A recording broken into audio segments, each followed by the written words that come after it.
একটি বিড়াল ছানা আর একটি কুকুর ছানা হঠাৎ পানিতে হারিয়ে যায়। ভিড় এবং পানির ভয়ে তারা একে অপরকে ছাড়ে না। হঠাৎ তারা একটি ছোট বালতির মধ্যে উঠে বসে, একে অপরের পাশে থেকে আস্তে আস্তে অজানার পথে ভেসে যায়। শেষে বালতি একটি নিরাপদ তটে এসে থামে। দুজনেই মাটি স্পর্শ করে আনন্দে লাফ দেয়। সারাদিনের পথ চলায় তারা ক্ষুধার্ত। তারা ফল খুঁজে পায় এবং একে অপরকে সাহায্য করে ভাগ করে খায়। বন্ধুত্ব আরো গভীর হয়। হঠাৎ বজ্রপাত এবং ঝড়। কুকুর ছানা একটি গাছের নিচে ছোট্ট গর্ত খোলে।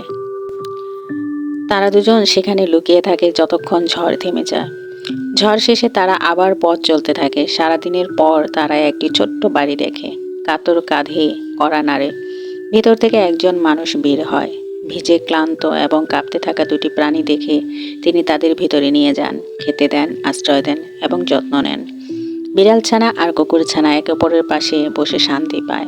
ঝড়ের ভয় আর দুর্ভোগ শেষে আর নতুন বন্ধুত্বের গল্প শুরু হয়।